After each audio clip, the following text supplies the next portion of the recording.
Hey everyone, welcome to the Honeybee Knits podcast, a tutorial about how I knit. So a lot of you have been asking me for a video showing you how I knit, and I've decided that I'm all set up to record today's podcast, but before I do, I decided to do a quick video to show you how I knit. So here goes.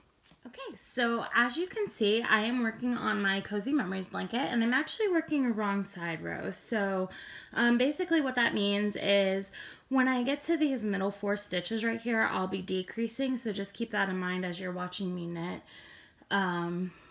So let's go ahead and get started. So the first thing, the way I knit is similar to flicking, but my hands, I'll try to move my hands down a little bit so you can see better, but my hands have short stubby fingers, and I apologize for my nails. They're always pretty rough looking because of all the handcrafting I do. But so basically I flick, but because I have short stubby fingers, my fingers aren't long enough to reach around the needle as I'm knitting on its own.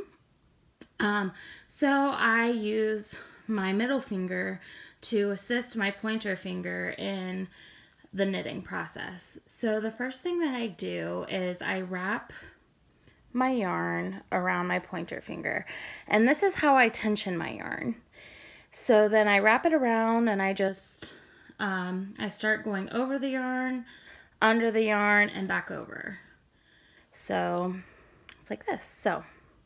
And I make sure that the tail is running in between the two fingers before I do that. So put it in between my two fingers, over the yarn, under the yarn, and back over.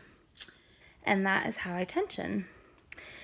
So then I just grip, so these 3 fingers are holding the needle, and then these 2 fingers are gripping the yarn, and it just pivots around the stitch, around the needle into the stitch. So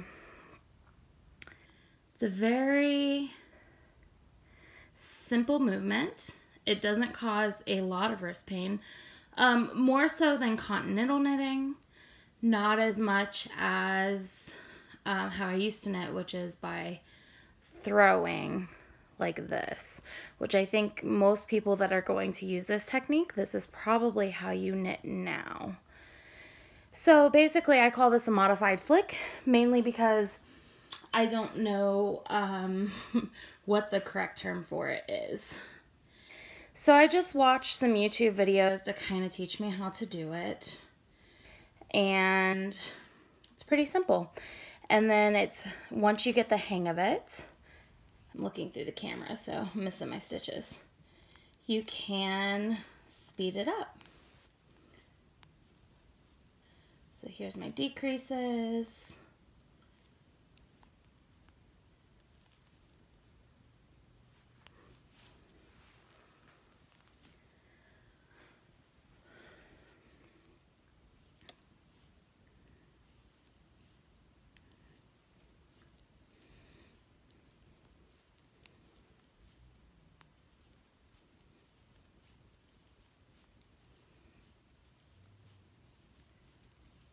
And once you get into the groove, you can really get going if you're doing just garter knit,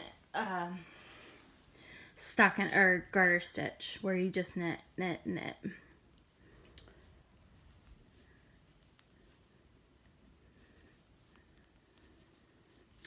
And there you go, that's how I knit.